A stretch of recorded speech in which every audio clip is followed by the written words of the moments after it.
Ça y est, c'est parti pour ce webinaire du 3 juin. Bonjour à tous, bonjour à ceux qui sont déjà connectés et qui sont à l'heure comme nous. Euh, Écoutez, je suis très content de cette énième, je sais plus à combien on en est, d'IREBD webinar, mais c'est une joie. Combien? 5, tu me dis, Thibaut? Écoute, c'est top. Donc, bienvenue pour ceux qui ne connaissent pas cet événement, l'IREBD.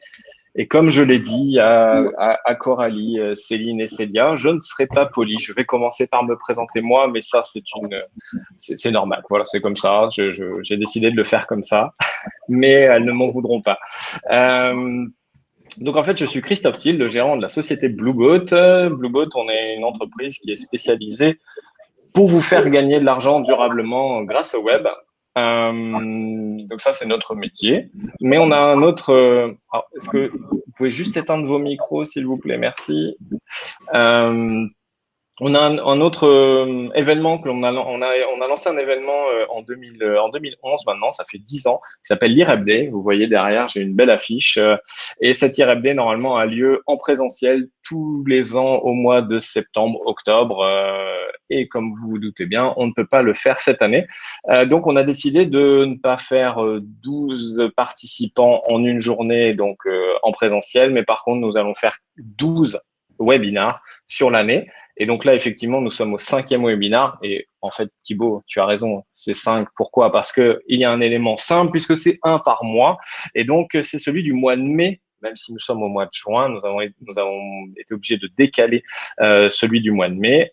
Je vous parlerai de celui du mois de juin tout à l'heure. On va parler d'un sujet super intéressant. Il est 10 heures et c'est encore un petit peu tôt peut-être pour goûter le vin. Je ne sais pas, Céline nous dira peut-être si c'est trop tôt, 10 heures, je ne sais pas. Ou Célia qui vont nous pousser à la consommation, mais avec modération. Je suis obligé de le dire. Attention.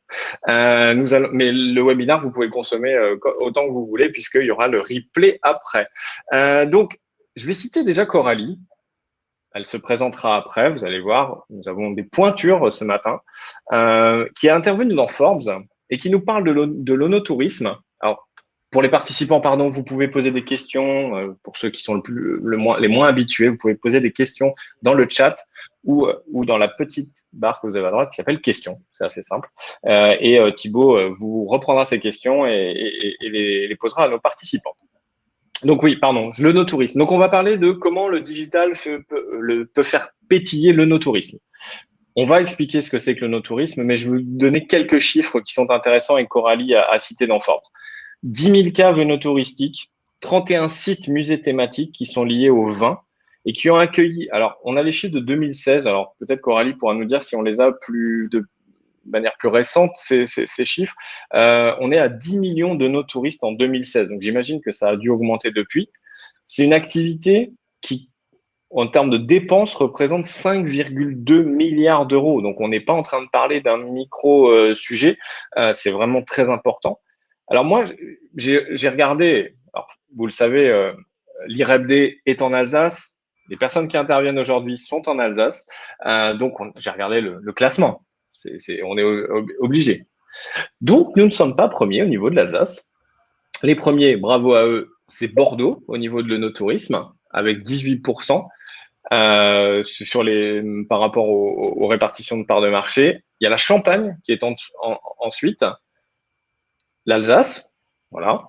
Et je pense qu'on va progresser. Je suis sûr qu'on va progresser. Après ce webinaire, d'ailleurs, la Bourgogne et Val-de-Loire. Alors, je pose déjà quelques questions. Nos intervenantes y répondront.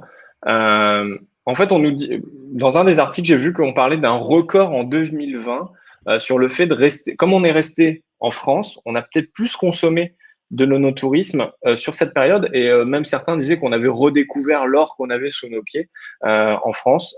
Donc, voilà. Est-ce que, en plus, c'est paradoxal, puisqu'a priori, on a moins consommé d'alcool sur la période, toujours avec modération, je suis obligé de le dire, sur cette période de 2020, mais parce que les restos étaient fermés, bien entendu.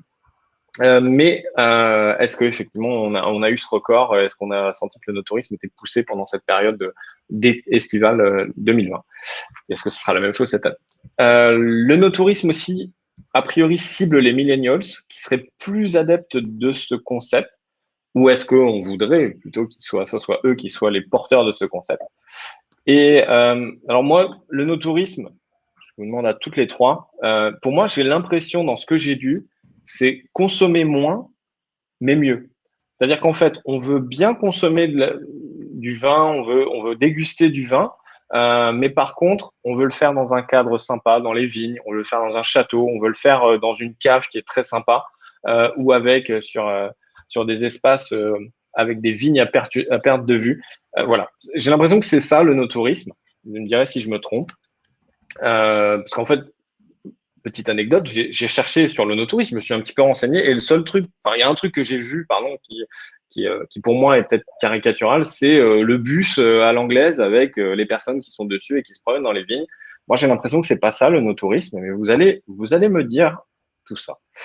Ça continue à se connecter, donc c'est très bien. Il y avait des retardataires, mais je pense que ça va continuer à arriver.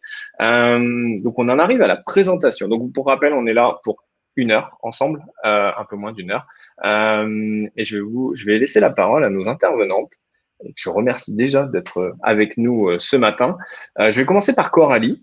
Coralie Allaire. Coralie, dis-nous qui tu es, ce que tu fais, et voilà, en résumé, très rapide. Et après, on rentrera dans le vif du sujet.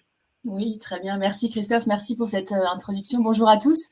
Je suis très contente d'être parmi vous aujourd'hui et de partager ce panel riche avec Céline et Célia.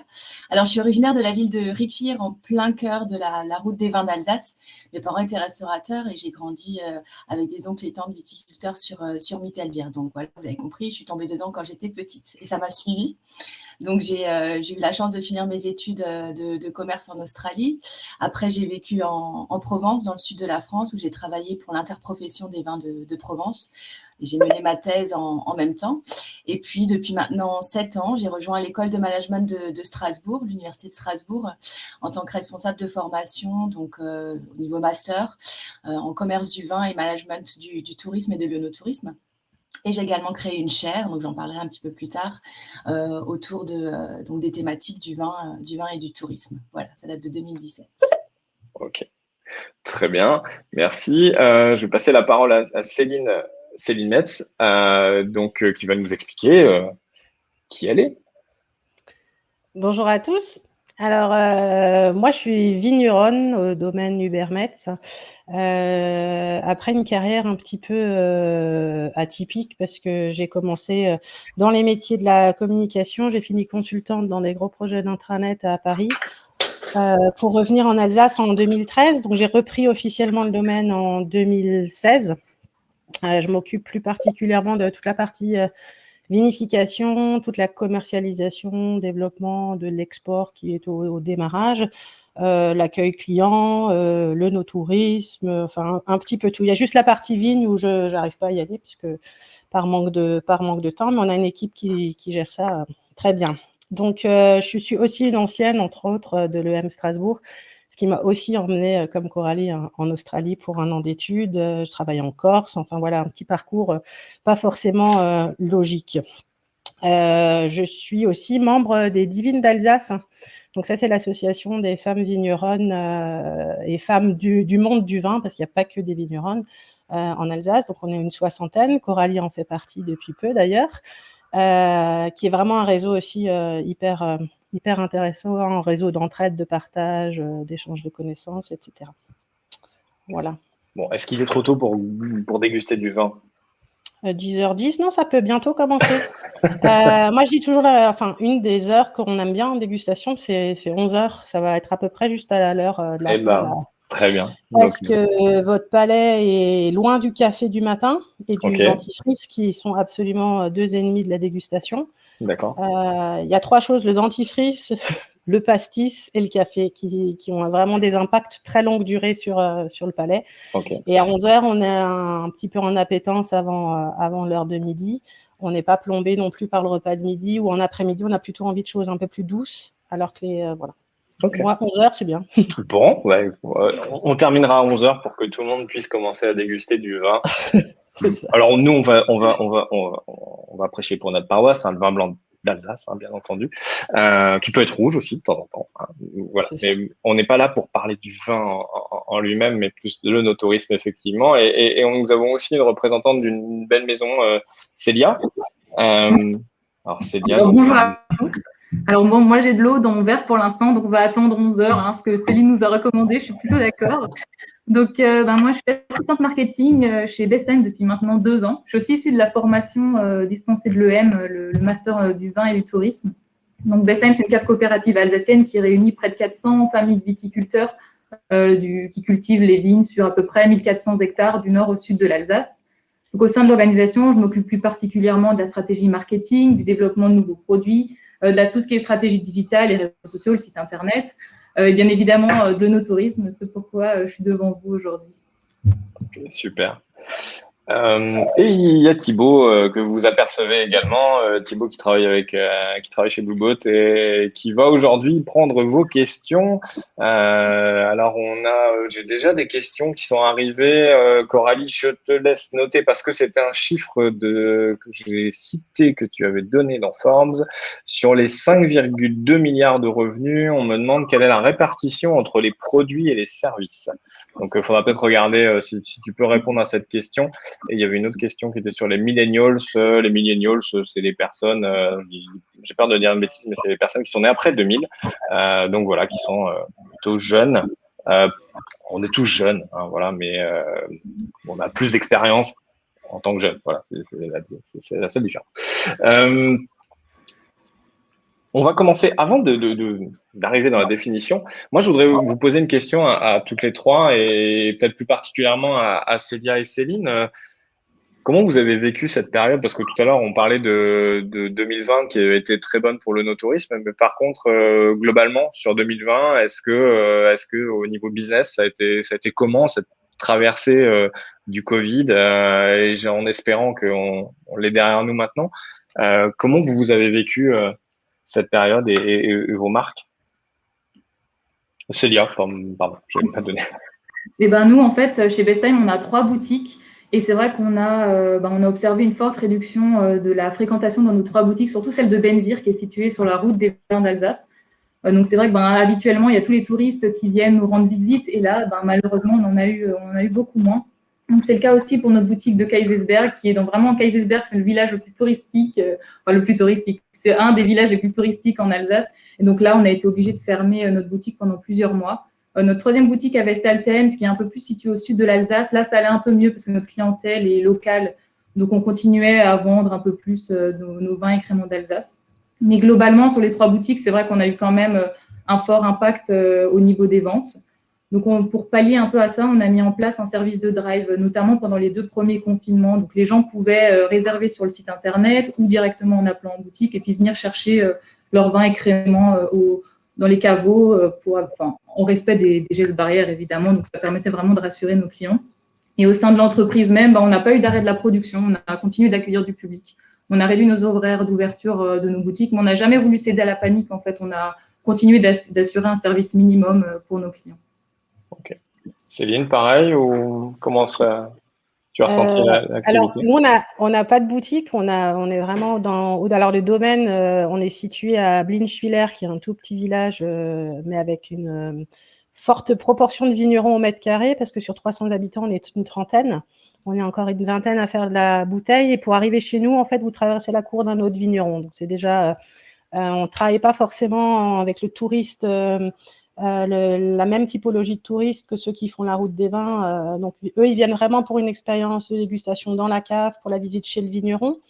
Donc, effectivement, on n'a vu personne, ni nos clients locaux, ni ceux qui pouvaient être envoyés par restauration, chambre d'hôtes et autres. Donc, ça a été assez compliqué. Mais alors, très rapidement, au premier confinement, moi, j'ai lancé un service de livraison à domicile pour tout le département du Bas-Rhin. Ce qui a bien marché parce qu'il faut dire qu'il faisait super beau, que les gens étaient sur leur terrasse beaucoup et ont eu envie de boire, ce qui n'était pas trop le cas des confinements qui ont suivi où on sentait quand même la baisse de morale. Et pour la première livraison, je suis quand même partie avec 800 bouteilles dans le fourgon sur 18 points de livraison, c'était pas mal. Bon, il y en a pas mal qui ont regroupé. Donc il y a eu des nouveaux modes de consommation, des apéros trottoirs entre voisins. Enfin, les gens étaient quand même hyper créatifs. Donc nos clients en particulier ont bien joué le jeu. On a offert les frais de port sur toute la France, parce qu'on s'est dit tant pis si on gagne un peu moins, mais au moins on travaille et on garde le lien avec nos clients historiques comme ça. Donc ça a bien marché. On est parti même livrer jusqu'à Marseille, parce que mon compagnon est marseillais, qu'on avait un point de chute là-bas et on a un gros vivier de clients. Donc on a fait la même opération là-bas. On n'a pas livré toute la France non plus, hein. On a gardé que ces 2 régions, le reste en expédition. Ça a aussi été un accélérateur, parce que ça faisait quand même quelques mois que je travaillais sur la préparation de la sortie de la boutique en ligne, et elle a quand même fini par naître au courant de l'été, et ce qui nous a beaucoup ouvert de nouvelles possibilités. Ça nous a permis d'être plus agile aussi et d'être plus créatifs, de sortir un nouveau produit, de communiquer hyper rapidement dessus pour le lancer. Et c'est aussi comme ça qu'on a sorti de nouvelles offres, notamment sur des dégustations virtuelles. On en parlera peut-être un peu plus loin. Vraiment, et puis développer des nouvelles stratégies. On a lancé des vidéos de promotion, vraiment de vente dans les vignes, dans la cave, sur les réseaux sociaux, qui étaient complètement novateurs pour nous. Et dans le milieu du vin, ça se fait pas encore beaucoup. Donc voilà. Donc finalement, le digital a été un nouveau terrain de jeu pour vous, et par rapport au fait que le public ne pouvait pas venir jusqu'à vous, vous êtes allé au public avec le digital.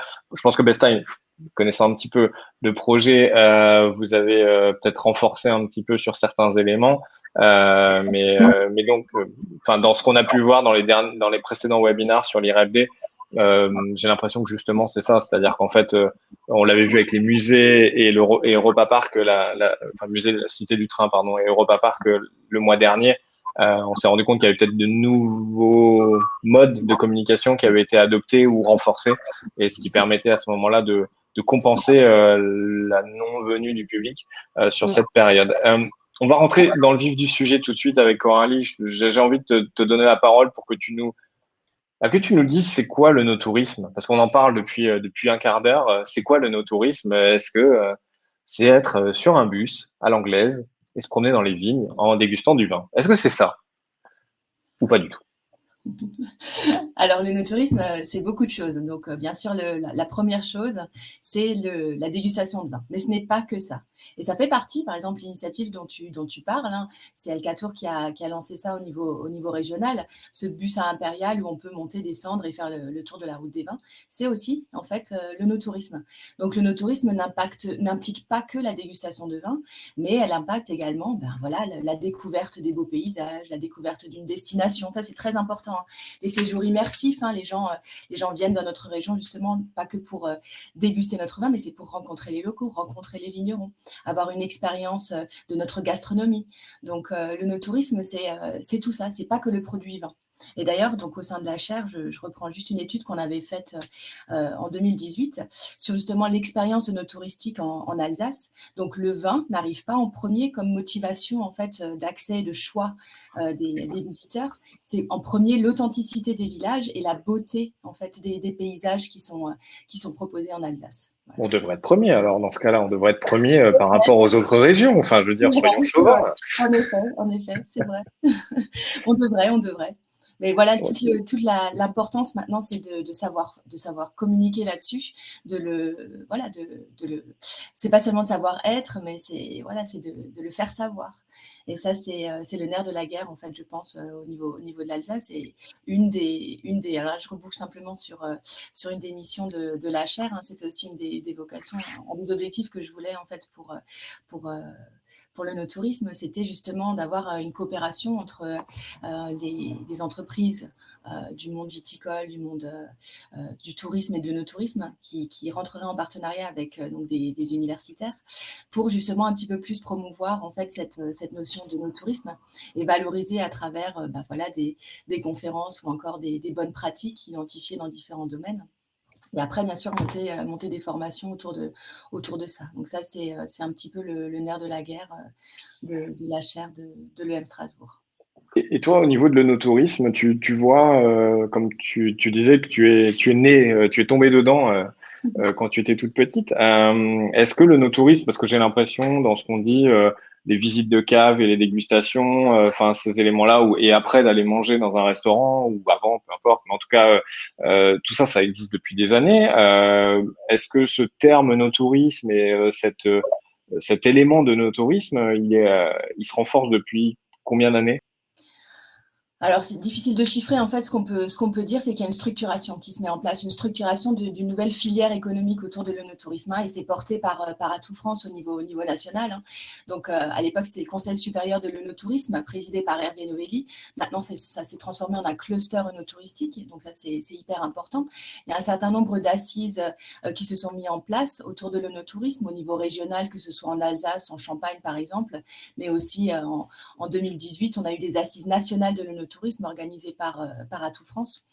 Il y a un label également qui s'est développé, donc le label Vignoble et Découverte. Donc celui-là, il date de 2009. Donc il y a une charte qui a été mise en place justement pour proposer en fait un certain nombre de conditions on va dire de règles à respecter pour pouvoir être prestataire en œnotourisme. Alors là, ce n'est pas que les viticulteurs, hein. Ce sont des hébergeurs, ce sont des personnes dans le transport, enfin tout ce qui regroupe l'œnotourisme. En fait, ce qu'on peut voir, c'est vraiment cette volonté de structuration au niveau national et au niveau régional. Et ça témoigne justement d'aller au-delà simplement de proposer des expériences clients individuelles, mais plutôt d'apporter une approche plus collective, en fait, une réponse collective et de destination France, régionale et plus locale. Ça, c'est important, je pense. Et concrètement, le no-tourisme, chez toi, Céline, comment ça se passe? Comment déjà, ce que tu as pu mettre en place, mais aussi le digital, parce que n'oublions pas que le titre de la conférence est le digital fait-il pétiller le no-tourisme? Maintenant, c'est voilà, quel est ce lien, parce que il y a le lien avec les consommateurs au final. Qu'est-ce que vous avez pu mettre en place au sein de ta cave et pour justement booster cet no-tourisme et le faire savoir surtout? Il y a plusieurs choses. Il y a déjà la partie réseaux sociaux pour en parler tout simplement et donner des retours d'expérience quand on le fait, quand on a le temps, notamment quand on a des groupes qui viennent. Par exemple, moi, je travaille avec un opérateur qui circule en véhicule très haut de gamme, avec des petits groupes de 2-3 personnes et qui circulent, qui font en général 2 vignerons ciblés sur la journée, parfois avec une table étoilée au milieu, qui fait des prestations comme ça. Donc là, il y a une promotion qui est faite plutôt par lui, mais c'est vraiment un partenariat qu'on monte ensemble. Après, sur le digital pur, moi, ce que j'ai mis en place, notamment avec le Covid, en me disant les gens ne peuvent plus venir à la cave ou ne veulent plus aussi, comment est-ce que moi, je peux les ramener dans la cave autrement ? Donc, c'était un peu la question qui me trottait dans la tête jusqu'au jour où Coralie m'appelle pour me dire écoute, j'ai des étudiants qui sont du coup en confinement chez eux un petit peu partout dans le monde. Ils n'ont plus l'occasion de goûter du vin. Est-ce qu'on peut essayer de monter un truc ensemble pour leur organiser une dégustation virtuelle à distance? Alors, moi qui aime bien les challenges, j'ai dit allons-y, banco. Donc, on a mis ça en place avec l'école et on a envoyé un colis de 6 bouteilles à chaque étudiant, que ce soit en Alsace, à Paris, en Italie, en Allemagne. Alors, il y en a certains qui étaient en Asie. Alors, les frais de port sont un petit peu dissuasifs, on va dire, pour des étudiants. Donc, c'était un petit peu plus compliqué, mais ils ont quand même participé, certains. Et on a organisé ça en décembre. On a mis en place tout ce qu'il fallait parce nous, on a une vieille cave, vous la voyez en photo juste derrière moi là, qui date de 1728, donc avec des murs pas forcément super open au Wi-Fi.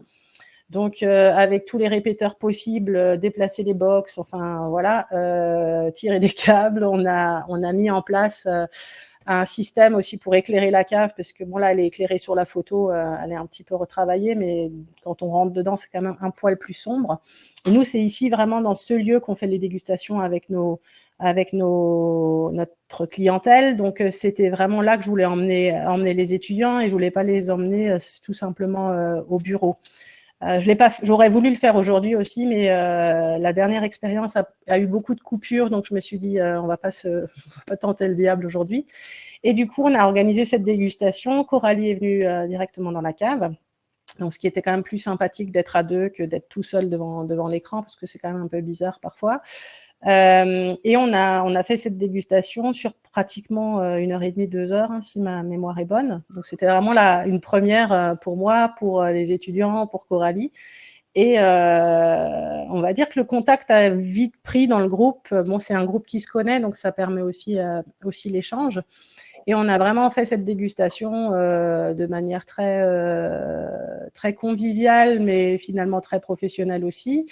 Et c'est un peu, enfin, vraiment comme s'ils avaient été dans la cave. L'idée, c'était d'essayer d'avoir une immersion à distance.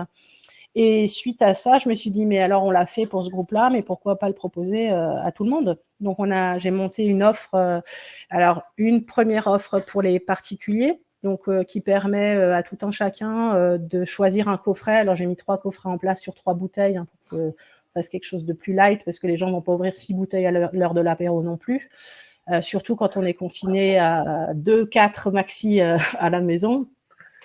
Dans les prochains mois, on pourra peut-être le développer avec plus de bouteilles, mais voilà, ça sera une deuxième étape. Et donc, avec des coffrets sur des thématiques que les gens choisissent. Et puis, ensuite, on se cale un rendez-vous Zoom, WhatsApp, Messenger, enfin, ce que les gens ont l'habitude d'utiliser. Nous, on s'adapte à tout. Et on passe à peu près une heure en direct avec les gens. Et ça s'est pas mal vendu aussi en cadeau, pour des gens qui ne connaissaient pas le domaine. Donc, nos clients qui vont faire ça à des copains, voilà, aussi pour la fête des pères, il y en a eu quelques-uns.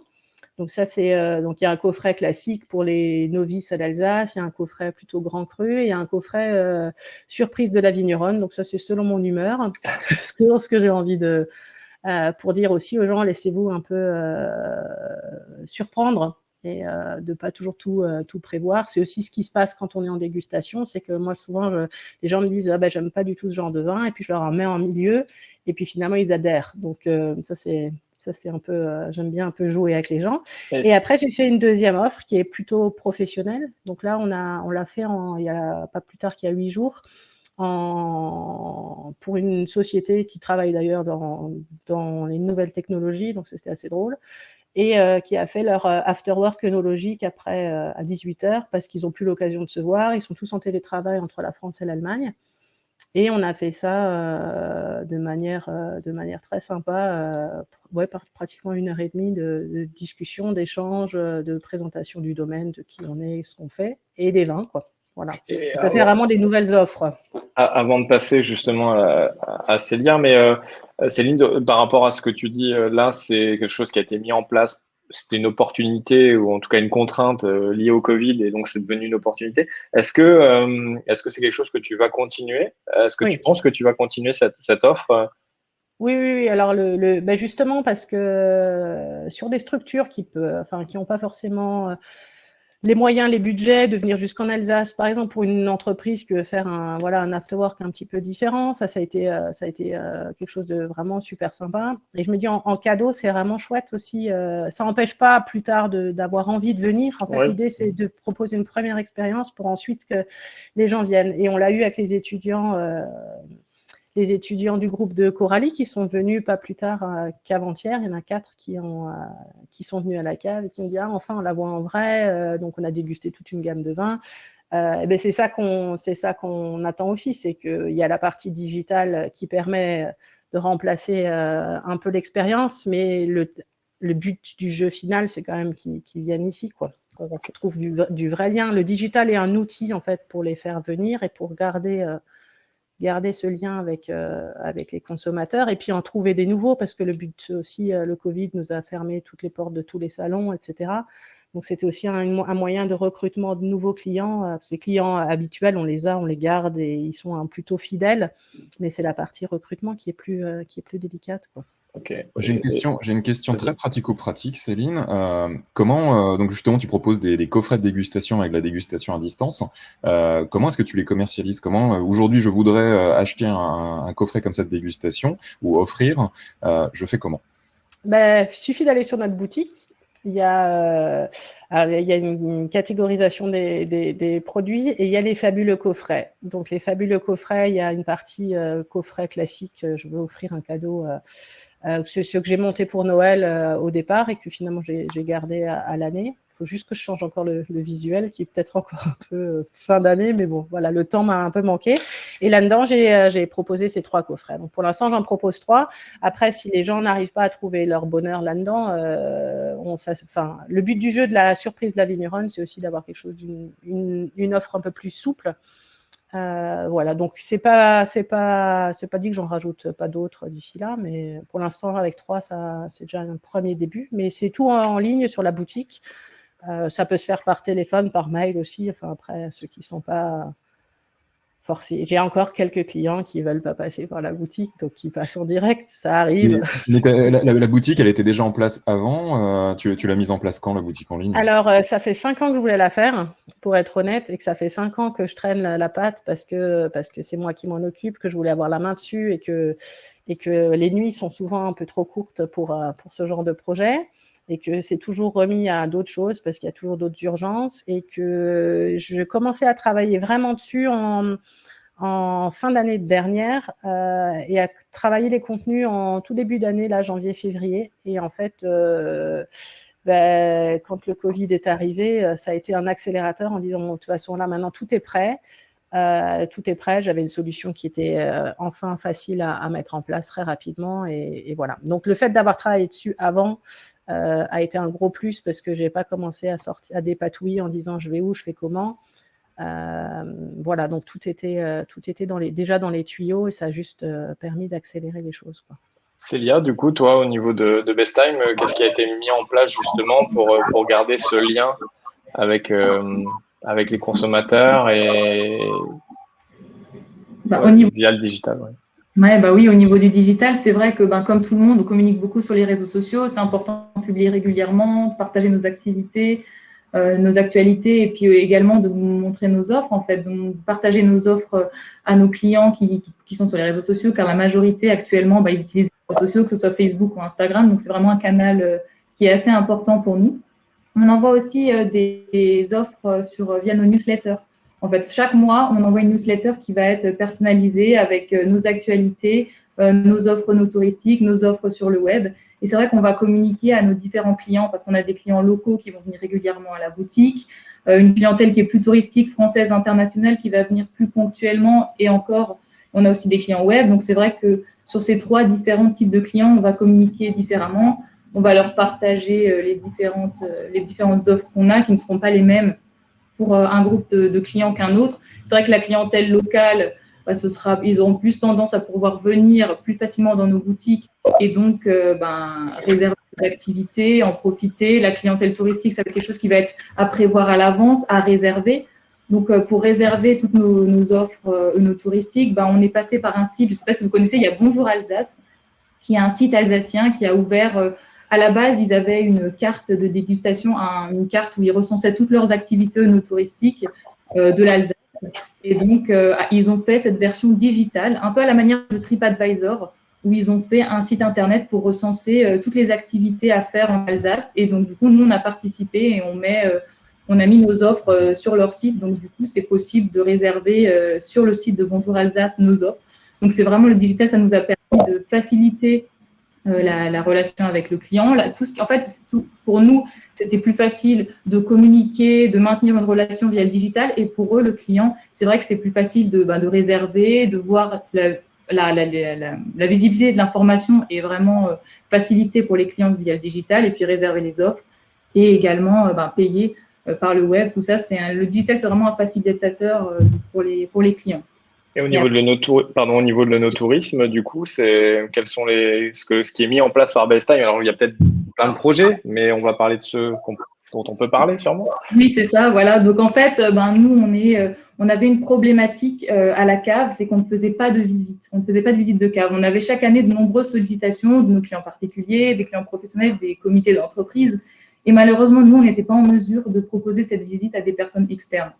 Parce que la cave, la cuverie, c'est un environnement de travail très complexe. Il y a de nombreux employés qui sont présents sur le site de production, qui travaillent. Il y a des normes d'hygiène, de sécurité à respecter. Et puis, si on voulait accueillir du public, il fallait respecter les normes ERP. Donc, au final, c'était une logistique assez compliquée pour nous. Et en plus de cela, ça mobilisait des ressources humaines. Donc, à chaque fois, il fallait qu'un employé ou qu'on fasse venir un adhérent de la cave pour faire la visite à nos clients. Donc, c'est vrai, on avait conscience que la visite de la cave, c'est assez important quand même pour les acteurs du vin. Ça permet de se mettre en relation avec le client, de faire découvrir notre univers et puis de partager notre histoire.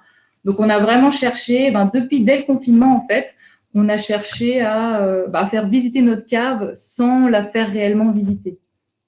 Et on est tombé sur la réalité virtuelle. Donc, c'est vrai que c'est un concept, c'est une technologie qui, à la base, ça nous paraissait plutôt comme un fantasme. On ne savait pas trop ce qui se cachait derrière, on ne savait pas trop comment fonctionnait cette technologie. Et puis, au final, on s'est rapproché d'entreprises du domaine, vraiment des experts de la VR, et on s'est vite aperçu que cette expérience, l'expérience de la réalité virtuelle, allait nous permettre de répondre à la problématique de départ, qui est de faire visiter la cave, voire même plus, en fait, faire vivre une expérience complète, montrer l'envers du décor, mais faire vivre vraiment une expérience sensorielle, faire vivre un moment hors du commun. Et du coup, en rencontrant du coup les différentes équipes de production de la VR, on s'est vite aperçu qu'en fait, l'expérience de réalité virtuelle, c'était quelque chose qui était assez artificiel, parce que la majorité était réalisée en images de synthèse. Donc, pour nous qui travaillons dans le vin, on travaille un produit vivant avec des hommes, il y a un long processus d'élaboration derrière chaque cuvée. Donc, c'est vrai qu'on voulait s'appuyer sur le digital, mais on ne souhaitait pas être bloqué par cet aspect synthétique, les images de synthèse. On voulait vraiment faire comprendre notre histoire au travers d'une expérience immersive, humaine et surtout sincère, telle qu'elle est dans la réalité. Et donc, du coup, on est tombé sur une équipe de production qui, d'ailleurs, elle a récemment travaillé avec et pour Mélanie Laurent. Cette équipe de prod a réalisé un film, le sujet, C'est la femme. Et du coup, cette équipe de prod utilise une technologie VR 360 pour un rendu vraiment 100% immersif. Donc, il n'y a pas d'image de synthèse. Toutes les scènes sont vraiment tournées. C'est un peu à la manière de Google Maps.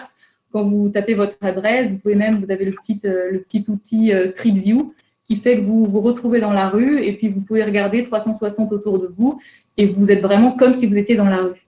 Donc, sauf que là, nous, on va proposer donc, cette activité de VR 360 avec un format vidéo. Donc, ce sera vraiment 100% immersif. On aura l'impression d'être une petite souris dans le monde du vin. Et on va vraiment pouvoir suivre tous les acteurs de la cave, parce qu'il faut savoir qu'on a tourné, c'est que nos adhérents et les employés de la cave qui ont tourné ces vidéos. Et ça va vraiment permettre aux participants de se retrouver au cœur même de l'action et de vivre le quotidien des différents acteurs de la cave. Donc, mais c'est quand on va pouvoir voir ça? Alors justement, on est en train de finaliser ce projet. On prévoit de le lancer à l'automne. Donc, ce sera une activité qu'on pourra faire dans notre boutique uniquement à Benvir. On pourra faire 4 personnes par 4 personnes. Et puis, ce sera un film d'une durée de 7 minutes environ. Okay. C'est une exclue là que tu es en train de nous donner ou j'espère qu'on a l'exclue? C'est une petite exclue. Donc voilà, c'est pour ça que ça sortira vers l'automne. Mais en tout cas, oui, je vous invite à suivre nos activités sur nos actualités sur les réseaux sociaux pour pouvoir voir le lancement officiel de cette nouvelle activité touristique à la cave. Super. Donc là, c'est une visite virtuelle depuis la cave. Est-ce que c'est prévu aussi de le faire à la maison avec le smartphone et puis les casques VR ou les bricolages de casques VR qu'on peut avoir comme Google propose par exemple? Alors pour l'instant, non. Pour l'instant, on a acheté du coup 4 casques VR. Donc il y a les yeux, les oreilles qui sont pour une immersion totale. Et c'est vraiment dans un premier temps de faire venir les clients en boutique pour vivre cette expérience. Donc oui, ça permet d'attirer la clientèle en proposant une nouvelle expérience chez nous. Justement, sur ces notions de bonne pratique, et je trouve que c'est très intéressant ce que vous nous avez dit là. Coralie, toi, les bonnes pratiques que tu as pu… Alors, on va commencer par la France.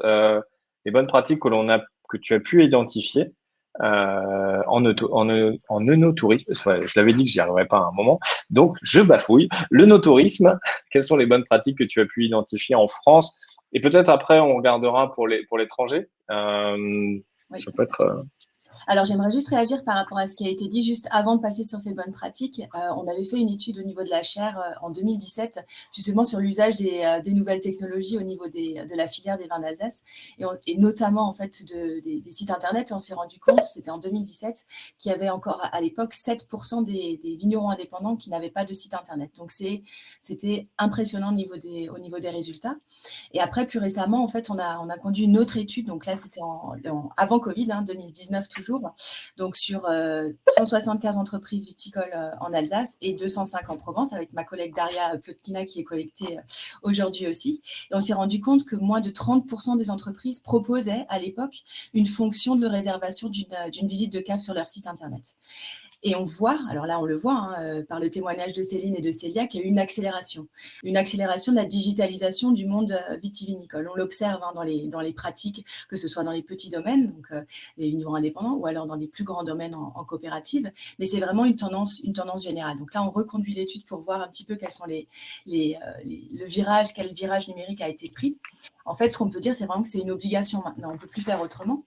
Et simplement aussi pour commenter ce qui a été dit, on voit qu'il y a des offres qui sont développées à la fois en fait sur l'expérience client pendant que le client est sur site, donc ça on l'a compris, mais on voit aussi que c'est aussi important pré-visite. Ça veut dire que les dégustations virtuelles que Céline a pu développer, ça peut être un teaser, ça peut en fait garder le lien avec des consommateurs existants ou de développer un nouveau type de lien avec des nouveaux consommateurs sur la pré-visite. Et après, ça peut déclencher en fait une visite.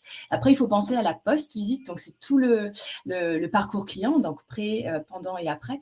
Et c'est ce lien qu'il est important d'entretenir aussi après à travers les réseaux sociaux aussi. Les réseaux sociaux agissent sur tout le parcours, mais le lien est à entretenir aussi avec les réseaux sociaux. Alors, je vais répondre à ta question sur les bonnes pratiques. Alors, en Alsace aussi, on en a d'autres. Il y a le domaine Zesolf qui a également, donc sur Gertwiller, qui a développé une offre immersive, donc sur site également, qui implique la réalité augmentée, donc qui est différent de la réalité virtuelle. Donc ça, c'est aussi très intéressant de voir un petit peu cette offre-là qui met en musique l'histoire, le storytelling du domaine et dans la cave, en fait, avec une vidéo, ils mettent en fait en lumière toute l'histoire et toute la philosophie du domaine. C'est très intéressant, justement, c'est pas forcément des images de synthèse comme disait Célia, mais c'est vraiment des films. Un film, c'est le grand-père qui raconte l'histoire du domaine, donc c'est intéressant. Là encore, la clé d'entrée n'est pas le vin, mais bien l'histoire, tu vois, l'immersion en fait, c'est ça qui est très important, elle l'a dit Céline, c'est une notion d'expérience, j'insiste beaucoup là-dessus. Et la notion, et je pense, pardon, je te coupe, mais il y a aussi la notion d'humain. J'ai l'impression que c'est un élément qu'il faut, parce que dans ce que dit Céline et Célia aussi sur les différents vignerons de Bestheim, du coup, on y va aussi parce que oui, on veut ressentir l'odeur de la cave, on veut ressentir ces éléments, mais il y a aussi le côté, j'ai envie de rencontrer des vraies personnes, quoi. J'ai envie de rencontrer ceux qui ont au quotidien les mains sur les vignes et qui travaillent. Mais même, je pense que quand on va aller dans un resto, on a besoin que la personne nous explique. Et c'est ça qui va peut-être être recherché aussi dans le no-tourisme, j'ai l'impression. Donc, ce côté humain est remis peut-être aussi au centre. Le vigneron et l'équipe qui est dans une cave coopérative, bien sûr, est au centre de ça. Le contact, c'est ce dont on a besoin et c'est ce qui est valorisé aujourd'hui, en fait, dans le développement des offres œnotouristiques digitales. Et on le voit aussi, c'est porté par l'interprofession. Ce n'est pas qu'une bouteille. On met l'image du vigneron, l'image de la personne qui a produit cette bouteille. Ça, c'est très, très important. On voit, en fait, des photos de vignerons plutôt que des photos de vin au final. Et c'est ça qui est important, je pense, cette humanité. Effectivement, c'est plus la notion de c'est intéressant, c'est plus la bouteille qui est au centre, mais c'est le vigneron ou la vigneronne. Mais du coup, je pense à Bestheim avec les chasseurs de lune. Enfin voilà, il y a toute une histoire qui est autour de ça. Ce que disait Céline aussi sur l'histoire de la cave. Enfin voilà, c'est l'humain.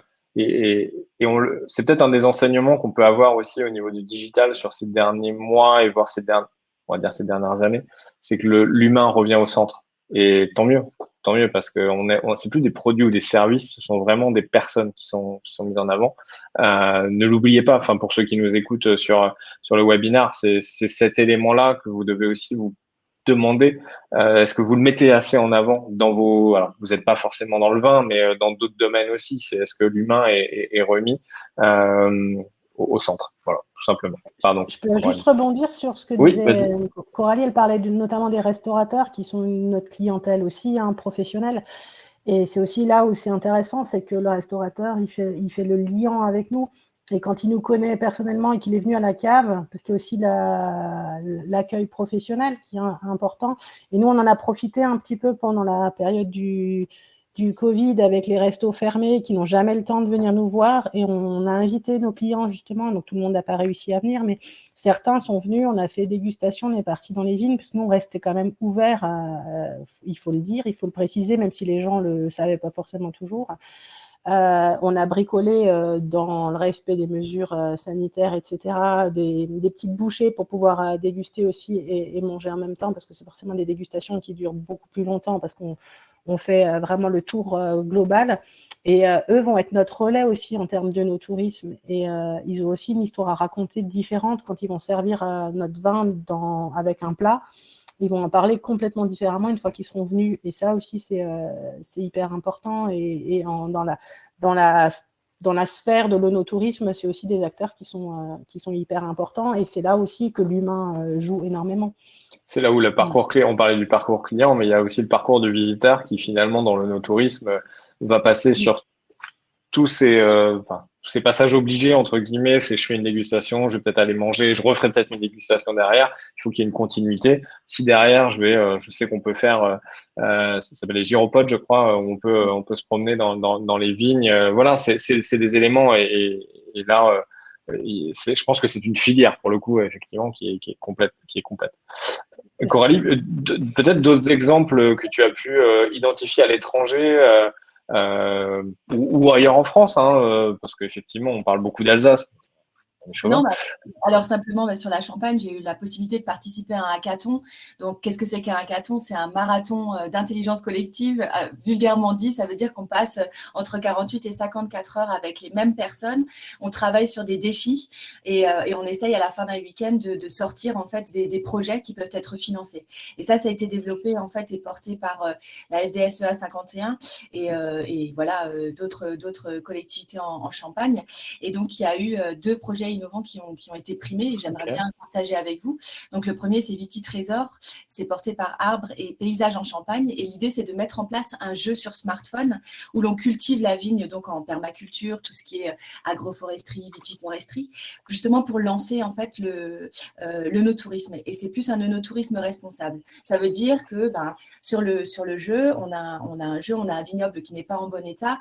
Progressivement, on fait une quête, on améliore en fait notre vignoble sur le jeu et après, on arrive à un palier qui nous oblige à aller dans le vignoble et à aller rencontrer en fait des vignerons pour pouvoir collecter en fait de l'information. Donc, tu vois, ça c'est une initiative qui est vraiment portée par des jeunes diplômés en master de tourisme et en ingénieur agro qui ont voulu en fait aider et faire du lien avec les pratiques viticoles. Ça, c'est important. On parle que le produit vin, donc le produit final, mais ce qui est aussi important de mettre en avant, et Céline l'a dit, on emmène les gens dans les vignes, on leur montre comment est-ce qu'on travaille, donc faire ce lien avec le sol, le territoire, le lieu, ça c'est très très important et c'est notre approche de l'onotourisme aussi, aller sentir, toucher la vigne, le sol, tu vois.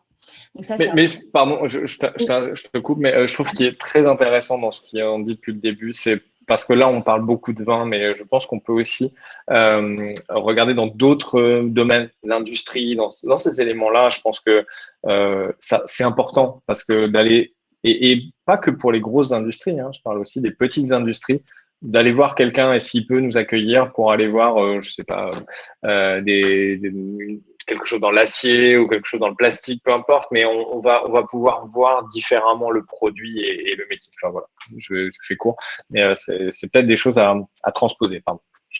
Non, alors bien sûr, on a d'autres initiatives dans le sud de la France avec une coopérative sur Gaillac qui a mis en place justement des casques à réalité virtuelle. C'est un petit peu ce que Célia disait juste avant. Après, bien sûr, les précurseurs dans tout ce qui est œnotourisme digital, c'est la Napa Valley en Californie où eux, ils étaient parmi les premiers à mettre en place les digi-tasting. C'est comme ça qu'ils l'appellent là-bas. On fera le lien aussi avec ce qui est développé place, des visites dégustation virtuelles personnalisées, c'est ce que Céline fait, des dégustations en groupe en live sur Facebook aussi, ou alors des happy hour, on peut permettre en fait de fixer un rendez-vous hebdomadaire avec des consommateurs autour de la dégustation de vin, mais ça implique pas qu'ils aient forcément à déguster le même vin. Le vigneron là fait vraiment part de ces bonnes pratiques de dégustation, tu vois. Et après en Australie, ce que j'ai vu aussi, c'est c'est une région viticole à 2-3 heures de Adélaïde qui s'appelle le Riverland, et eux en fait c'est une région, c'est-à-dire que c'est une destination, donc tu vois, c'est pas qu'un vigneron ou une cave coopérative. Eux, ils ont vraiment essayé de mettre en place une offre no touristique virtuelle avec pour plus de teasing, c'est-à-dire un film un peu en amont pour rendre visible en fait la destination. Et ça, c'est de toute façon une volonté que l'agence régionale du tourisme a au niveau du Grand Est, hein, cette volonté justement. Et pardon, c'est moi, mais le pays qui serait finalement, est-ce que la France est leader sur cette problématique de l'onotourisme, ou est-ce que c'est j'ai cru lire l'Espagne, mais je ne sais pas.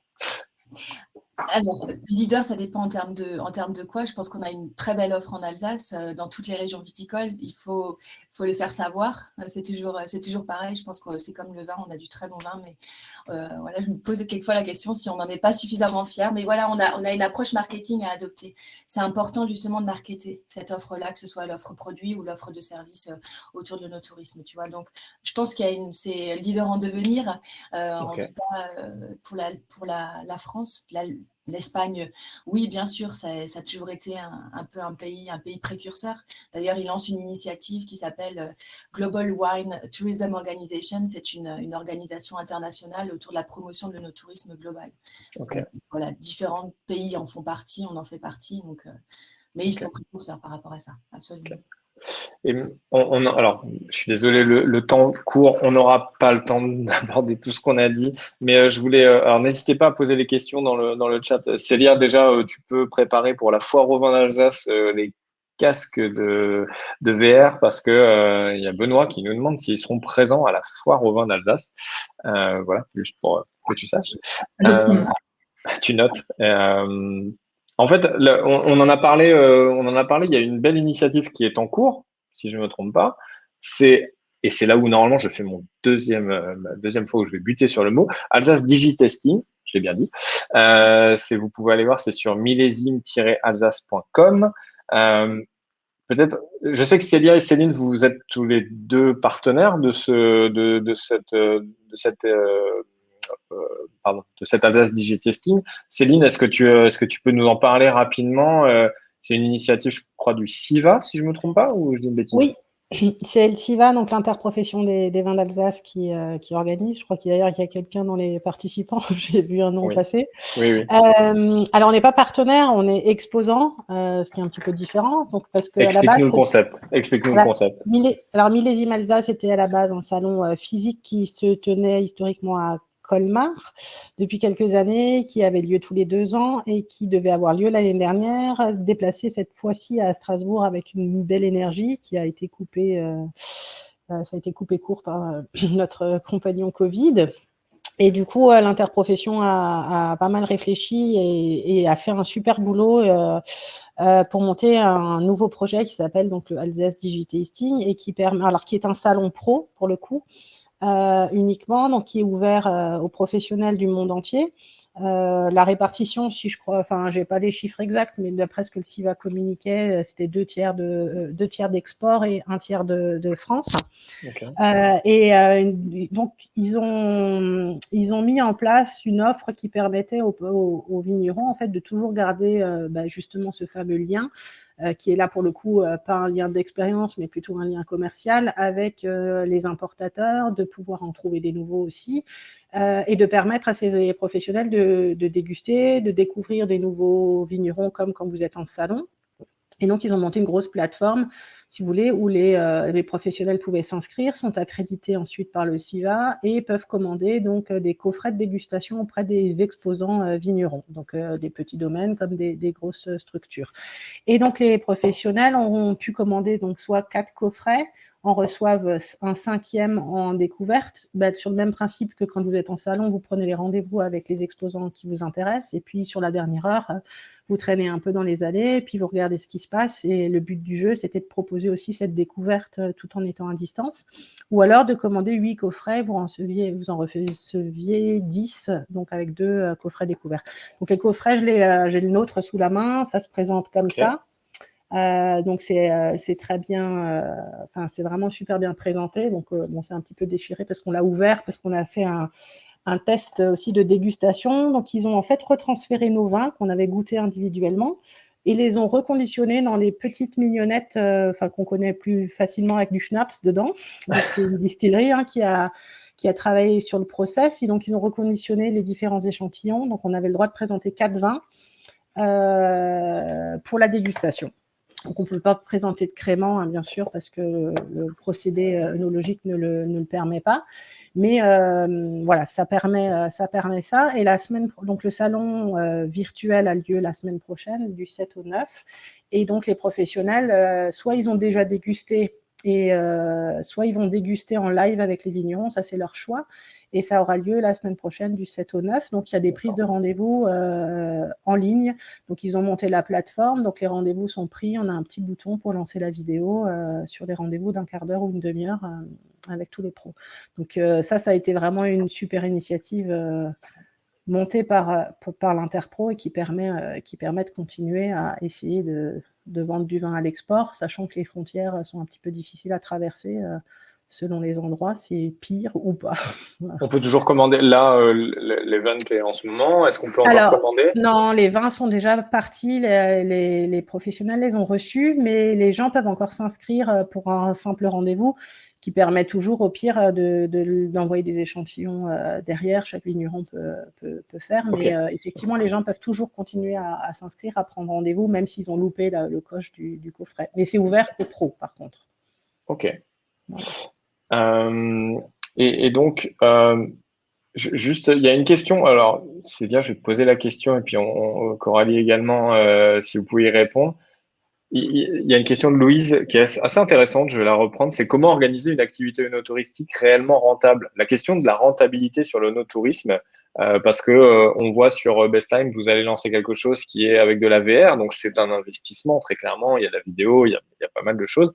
Est-ce que c'est dans l'objectif d'être rentable, l'œnotourisme, ou est-ce que c'est pour attirer de nouveaux, on parlait tout à l'heure des millennials, de nouvelles cibles? Parce que ce qui est dit dans la question de Louise également, c'est peut-être pas les mêmes consommateurs que vous allez attirer avec l'œnotourisme par rapport à ce que vous avez habituellement, les personnes qui viennent en Cannes. C'est un petit peu ça. On ne cherche pas forcément la rentabilité dans un premier temps. C'est vrai que c'est plus pour nous un objectif d'attirer des nouvelles personnes, notamment les millennials, les plus jeunes qui sont plus sensibles à cette nouvelle technologie. Donc, c'est vrai que on essaye de se réinventer sans cesse, de proposer des activités. Parce qu'il faut savoir que dans les vins d'Alsace, la clientèle est souvent assez âgée. Par exemple, je sais que notre boutique en ligne, les clients ont une moyenne d'âge de presque 80 ans, entre 70 et 80 ans. Donc, ça peut étonner. Les personnes âgées sont quand même assez connectées. Mais c'est vrai que du coup, c'est vraiment un challenge pour nous, pour les vins d'Alsace, de se réinventer et de pouvoir attirer des nouveaux consommateurs plus jeunes. Donc voilà, donc nous, c'était une idée de tester, la réalité virtuelle pour attirer des nouveaux clients, faire parler de nous, évidemment. Et oui, voilà, on espère que ça va fonctionner. Mais c'est vrai que la cible est plutôt les jeunes, les millennials. Voilà, pour Bestheim, en tout cas, on essaie de se réinventer comme ça. Coralie, est-ce que toi, tu identifies justement cette notion de rentabilité dans l'œnotourisme, ou c'est effectivement plus pour faire parler de la marque Alors, c'est une question récurrente qui se pose. L'investissement que l'on peut mettre dans le développement d'une offre œnotouristique. De toute façon, l'offre œnotouristique implique l'expérience et, en général, à la fin, quand même de cette expérience-là, le parcours du touriste, de l'onotouriste, finit par une dégustation et en général l'achat de vin. Je dis bien en général. Alors, je pense qu'il y a une double question dans ce que demande Louise. Est-ce que c'est une activité onotouristique digitale ou pas? Parce que là, enfin, la rentabilité serait pas la même. C'est sûr qu'investir dans des casques à réalité virtuelle, voilà, c'est pas le même budget que voilà, développer des dégustations virtuelles. Le budget numérique, il y a du numéraire dans ce que Célia développe. Chez Céline, c'est une question de temps. Bien sûr, il y a aussi le packaging et toute l'offre, la création de l'offre en tant que telle, le support papier, qu'elle peut diffuser, parce que tu m'avais donné l'autre fois, mais aussi le temps passé à développer l'offre. Donc, c'est difficile de répondre. Je dirais que je verrais ça comme un investissement de long terme, plutôt que se dire je vais le faire parce que mon objectif, c'est un retour direct sur investissement. C'est comme quand on fait de la promotion de sa marque ou de ses produits sur Internet ou sur les réseaux sociaux. C'est très difficile d'évaluer le retour sur investissement. Voilà. Okay. On va dire que c'est un investissement, moi je ne le vois pas comme un coût, mais c'est un investissement de long terme qui, comme tu l'as dit, donne de la visibilité à la marque, mais pas que, donne de la visibilité à l'entreprise et derrière cette entreprise, aux hommes et aux femmes qui y travaillent, au travail derrière et à l'humain. C'est ça, en fait, la différence, tout simplement, aller sur une boutique en ligne, commander un produit, non. L'offre onotouristique, c'est vraiment ça, c'est aller à la rencontre. Vivre une expérience, effectivement. Absolument, ça, c'est très, très important. Ok. On est arrivé, il est 11h, je vais devoir juste conclure. Alors, je vous propose, désolé, on n'aura pas pu tout aborder. Je vous propose à toutes les trois de peut-être nous donner une phrase de conclusion, un élément à retenir ou sur un élément sur si je suis vigneron et que je veux me lancer dans le no-tourisme, peut-être rejoindre les Divines d'Alsace. Je ne sais pas. Voilà. Alors moi, je ne pourrais pas, mais est-ce que vous avez peut-être un petit mot de conclusion? On a pris des questions au fur et à mesure qu'elles venaient. Je vais commencer par Célia. Est-ce que tu as un petit élément de conclusion? Pour moi, le digital, c'est très important, surtout de nos jours. Alors, couplé à l'onotourisme pour faciliter tout ce qui est de l'information, possibilité de réservation, paiement pour les clients. Il faut vraiment, surtout quand c'est dans le vin, comme un produit comme le nôtre, il faut que le digital reste au service de l'humain et ne pas laisser cette partie humaine, contact avec le client de côté. Ok, merci. Céline? Je rejoins un peu vraiment ce que Célia disait, et c'est vrai que le digital permet vraiment de garder le lien, de garder un lien qui existe, mais aussi de créer un nouveau lien avec. Ça permet d'explorer de nouvelles pistes, clients, consommateurs, et puis garder le lien et puis faire vivre une expérience vraiment. C'est ça au final qu'on cherche, et de leur faire découvrir nos terroirs, nos vins et notre univers, quoi. Très bien. Coralie, attention, tu es la dernière à parler. Après, je parlerai après, mais moi, je parlerai d'autre chose. Vas-y. Moi, je dirais deux mots. Je dirais résilience et formation. Alors, résilience parce que, on le voit, on a de magnifiques exemples d'entreprises de vigneronnes qui ont su, en fait, se réinventer et justement embrace, comme on dit en anglais, justement tout l'apport de ces nouvelles technologies de l'information et de la communication, d'être en capacité de désapprendre pour réapprendre. C'est un terme que l'on utilise beaucoup en approche systémique. Donc, je pense que c'est important, ça, c'est se dire, voilà, je tiens compte de l'environnement dans lequel je suis, je vois mon environnement comme des opportunités et je les saisis, comme l'a dit Céline à certains moments. Et le besoin de formation, oui, parce que développer une offre no-touristique, c'est une nouvelle compétence, encore un arc supplémentaire à rajouter, en fait, une autre casquette à rajouter, en fait, à la lourde charge déjà, à la tâche de ce que les vignerons ont à faire. Et donc, c'est vraiment très important d'avoir la possibilité justement de se former autour de ces compétences-là. Voilà. Ok. Donc, après, on aurait pu l'aborder aussi, mais je pense que des vignerons plus petits peuvent aussi mettre en place des choses au niveau de l'onotourisme. En tout cas, si vous avez de l'humain, vous avez des choses à mettre en avant. Donc voilà, donc vous pouvez le faire d'une manière ou d'une autre. Merci pour ces échanges qui sont a priori salués par tout le monde dans le chat et qui ont été très intéressants. Je vais y arriver. Ou alors vous voulez trinquer tout de suite et je vous dis soon tight. Donc. Vous pouvez ouvrir les micros si vous voulez pour la fin, il n'y a pas de problème. Céline, tu as raison. On est en appétit. C'est l'heure, on a dit 11h. Moi, j'ai encore deux petites choses à vous dire. Parler du prochain webinar, il y a un lien qui est passé normalement sur l'écran. Ça sera sur alors autre sujet complet. Communication employeur, c'est quoi et comment la réussir. Donc ça sera avec quelqu'un qui s'appelle Frédéric Fougera. Vous regarderez, c'est un intervenant qui est vraiment souvent sollicité. Il est directeur de la communication et de la RSE chez Foncia, donc dans le domaine immobilier. Ça va être très intéressant sur cette notion de communication employeur qui est un sujet également du web, qui est on essaiera de le faire de manière aussi explicite qu'on a pu faire ce matin sur la notion de vin, de no-tourisme et de digital. Je voulais remercier tous nos partenaires qui nous accompagnent encore cette année. Donc, Banque Populaire, Mulhouse Alsace Agglomération, Carbone Café, Noisy, Rainbow, Obgérama, Pulse Media, la CIM, Best Time, qui nous accompagne aussi habituellement. Alors pourquoi Best Time? Parce qu'en fait, d'habitude, Best Time nous offre le vin pour faire justement, lorsqu'on fait l'IRFD, un petit pot à la fin. Vous imaginez bien qu'en ce moment, on est un petit peu frustré. Donc moi, il va falloir que j'aille faire le tour des caves maintenant pour venir vous voir, mesdames, pour venir goûter. On reste ouvert. Hein. Dès que je viens dans le 67, pas de problème. Avec plaisir. Donc la DIRA également et So Décoration. Donc merci à nos partenaires. Je voulais remercier aussi Thibaut pour l'organisation qui se cache derrière derrière Blue Web Marketing que vous voyez là sur l'écran. Là, on vous met aussi la liste de l'ensemble des prochains webinars. On en a aussi un au mois de juillet, donc celui du mois de juin, c'est sur la partie communication employeur. Celui du mois de juillet va être très intéressant également avec le sponsoring sportif chez Herbalife Nutrition. Vous regarderez parce que Herbalife Nutrition est un sponsor justement pour ceux qui suivent l'OL, donc l'équipe féminine de l'Olympique Lyonnais. Et je voulais remercier bien entendu Coralie, Céline et Célia d'avoir accepté de participer à ce webinar. Je pense que vous ressortirez frustrés de cet event parce qu'on n'aura pas parlé de tout, mais en tout cas, ça me donne envie de refaire pour un prochain IRFD live, de vous avoir autour d'une table et ça serait top. Mais merci pour ces partages avant et on aura encore après, mais aussi pendant, bien entendu. Et je voulais remercier tous les participants qui sont fidèles à cet event de l'IRFD.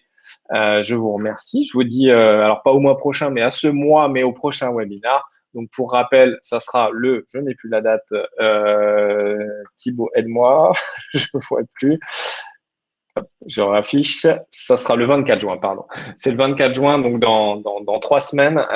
Donc, n'hésitez pas, vous pouvez vous inscrire déjà pour ce prochain webinar. Je vous remercie, mesdames, et merci d'avoir participé. Et je vous dis à très vite pour un prochain IRFD Live.